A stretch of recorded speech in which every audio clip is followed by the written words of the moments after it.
خودروها ساخته شدن تا یه وسیله ایمن باشن برای سفر، اما انگاری خیلی موفق نبودن تا امروز من میخوام بهتون مونولت رو معرفی بکنم. یه ماشین با بدنه نانو تکنیک، شیشه‌های ضد گلوله اما نازک، ایمنی کامل برای سرنشینا و مجهز به یک هوش مصنوعی قدرتمند به اسم بالتو. اینا توضیحای رئیس شرکت مونولت بود در مورد خودروی جدید و عجیبشون. توی فیلم همراه یکی از خریدارای همین خودرویم، یه مادر و پسر. مامانه برای اولین بار AI ماشین رو فعال میکنه. هوش مصنوعی میگه سلام، برای خدمتگزاری آماده هستم. برای شروع میتونم اسم شما رو بدونم. و اینجا متوجه میشیم اسم مادر ساندراست و اسم پسر کوچیکش هم دیوید. ساندرا از ماشین میپرسه میتونی بهم بگی تا حالا چند نفر سوار این ماشین شدن و اینکه چند کیلو وزنشون بوده؟ ماشین نشون میده تعداد سرنشینا رو 4 نفر ریس کرده. یکیش دیویده، یکیش خود ساندرا و اون یکی هم همسرش، اما اطلاعات نفر چهارم نمیدونیم مال کیه. از به هم ریختن چهره ساندرا میفهمیم که انگار بین ساندرا و همسرش یه داستانایی بود.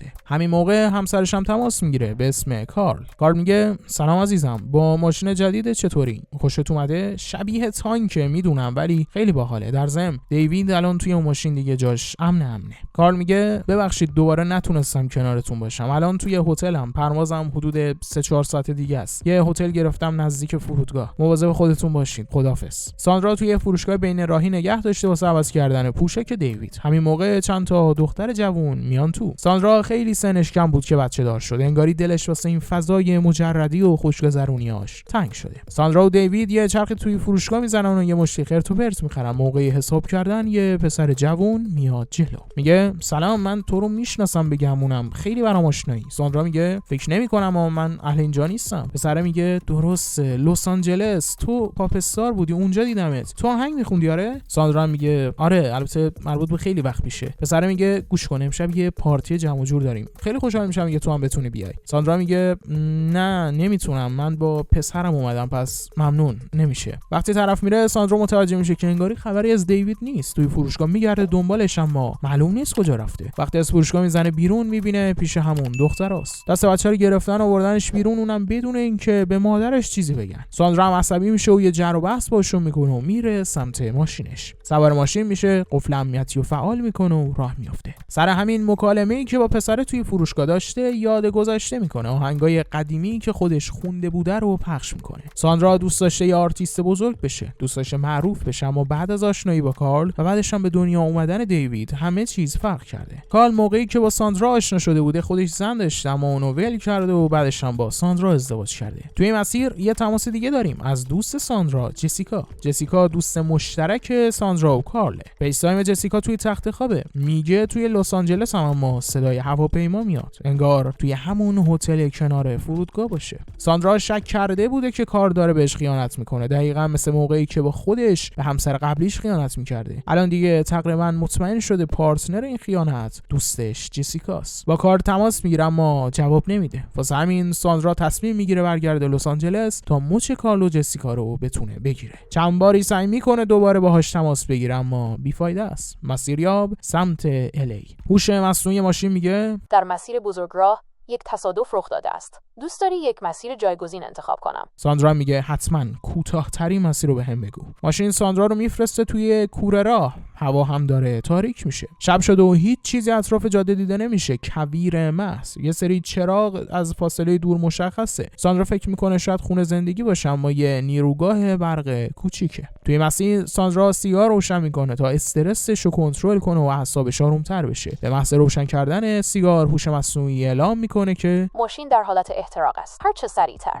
پیاده شوید. ساندرا هر چی میگه این یه سیگار احمق جون، چیز خاصی نیست اما فایده‌ای نداره. هشدار ادامه داره. واسه همین هم ساندرا هوش مصنوعی و AI ماشین رو قطع میکنه. وسط جر و بحث کردنش با هوش مصنوعی و جاده تاریک و لمی از راه ساندرا تصادف میکنه و میکوبه به یه گوزن. خودش شوکه شده. دیوید ترسیده، واسه همین ساندرا گوشی میده بهش تا بازی کنه و خودش بره پایین تا ببینه چه اتفاقی افتاده. اما دیوید به جای بازی میره سراغ اپ هوشمند ماشین، اپلیکیشنی که میشه باهاش خودرو رو کنترل کرد. ساندرا ماشین رو روشن گذاشته و پیاده شده. یه گوزن بدبخت جنازش گیر کرده زیر چرخهای ماشین، البته زبون بسته هنوز زنده است. و اما دیوید توی ماشین رفته سر وقت اپ و قفل امنیتی ماشین رو فعال کرده. ساندرا دیگه نمیتونه بره تو ماشین تا وقتی که قفل غیر فعال بشه. خودش رو میچسبونه به شیشه و میگه عزیزم آروم باش، ببین چیزی نیست، فقط انگشت تو بکش روی گوشی، ببین اینجوری، خیلی آروم. ولی دیوید متوجه نمیشه. هر چقدر ساندرا بیشتر تلاش میکنه بهش بفهمونه، عصبی‌تر میشه. دیوید میترسه و گوشی از دستش میفته زیر صندلی. ساندرا سعی میکنه با هوش مصنوعی حرف بزنه اما فایده‌ای نداره. میخواد درو باز کنه، بازم فایده‌ای نداره. میره اطراف توی تاریکی میگرده و یه سنگ میاره واسه شکوندن شیشه‌های ماشین، اما شیشه‌ها ضد گلوله‌ن. سنگ دیگه جای خود. با زدن سنگ به شیشه‌های ماشین شروع میکنه با آلارم دادن و همین دیویدو میترسونه و دوباره شروع میکنه به گریه کردن. چاره‌ای نیست، باید ساندرا بگرده دنبال کمک. واسه همین توی تاریکی مسیر رو برمیگرده تا برسه به همون نیروگاه برقی که دیده بود. درا بسته است، هر چقدرم که صدا میزنه کسی جواب نمیده، پس برمیگرده سر وقت ماشین. توی مسیر ساندرا یه چیز دیگه هم دیده بود، یه تابلو که راهو به یه فرودگاه نشون میداد. صبح ساندرا راه میفته به سمت تابلو، دنبال کمک میگرده، دنبال پیدا کردن اون فرودگاه وجود داره، پیدا هم میشه، اما اینجا یه فرودگاه متروکه است. هیچی هم اینجا گیر نمیاد جز یه گالون آب خالی و 2 تا دونه لاستیک. ساندرا لاستیکا رو آتیش میزنه تا یه نشونه باشه و بتونن باهاش پیداشون کنن. گالونو هم میبره و از یه نهری که توی مسیر پیدا کرده پرش میکنه. ساندرا بدون هیچ کمکی برگشته سر وقت ماشین. وسط این جهنم و گرما دیوید از هوش رفته. تهویه ماشین فعال نیست، هوا هم نزدیک به 100 درجه فارنهایته. ساندرا یه آتیش کوچیک روشن میکنه جلوی ماشین تا دوباره هشدار احتراق فعال بشه و بتونه درا رو باز کنه، اما قفل امنیتی اجازه این کارو نمیده. جدا از اون دیوید آسم داره، اگه دود بره توی کابین اوضاع خطرناکتر هم میشه، پس مجبوره که آتیشو خاموش کنه. هر لحظه داره شرایط سخت‌تر و سخت‌تر میشه. سر و کله یه کایوت گشنه هم پیدا شده. دیوید تکون نمیخوره، هیچ علائم حیاتی نداره. ساندرا آخرین تلاشاشو میکنه، با انباری که آورده میزنه تا شیشه ها رو بشکونه، یه راهی پیدا کنه، اما بیفایده است. ساندرا ناامید شده، فکر میکنه بچه‌ش رو از دست داده، اما دستای دیوید داره تکون میخوره. دیوید هنوز زنده است، اما یه خطر داریم اینجا، یادمون که نرفته. کایوت حمله میکنه سمت ساندرا میره زیر ماشین، حیوان وحشی میچرخه تا یه راهی پیدا کنه و ساندرا رو تیکه پاره کنه. وقتی جنازه گوزن رو زیر چرخ میبینه، میره سمت اون و شروع میکنه به کشیدن لاشه. فاصله گرفتن لاشه گوزن از ماشین رو راه میندازه. ماشین داره میره سمت دره. ساندرا زور میزنه جلوی ماشین رو بگیره، سعی میکنه کنترلش کنه که یه قلب سنگ جلوی ادامه حرکت ماشین رو میگیره. وسط کویر توی این گرمای سگ یه ایده میزنه به سر ساندرا، یه ایده عجیب. وقتی توی فروشگاه بین راهی بودن، ساندرا یه انیمیشن رو دید. یه کایوت که گاف صندوق از بالای دره پرت میکنه پایین تا بتونه الماس توش رو برداره. میخواد همین کارو با ماشین بکنه، پرت کردنش از توی دره. با 4 سنگو میشکنه و ماشین رو از لب دره پرت میکنه پایین. سقوط ماشین رو آنلاک میکنه. ماشین مثل گربه روی چرخاش میاد پایین و تمام ایربگاش هم باز میشه. دیوید آسیبی ندیده جز اینکه از گرما از هوش رفته و داره جونش رو از دست میده. ساندرا سوار ماشین میشه و با یه آفرود مود تمیز خودش رو میرسونه بیمارستان. ساندرا حالش خوبه، اما اینکه دیوید زنده میمونه یا نه معلوم نیست. هر دو تاشون رو بستری کردن. دیوید چشماشو باز میکنه، هنوز زنده و سالمه.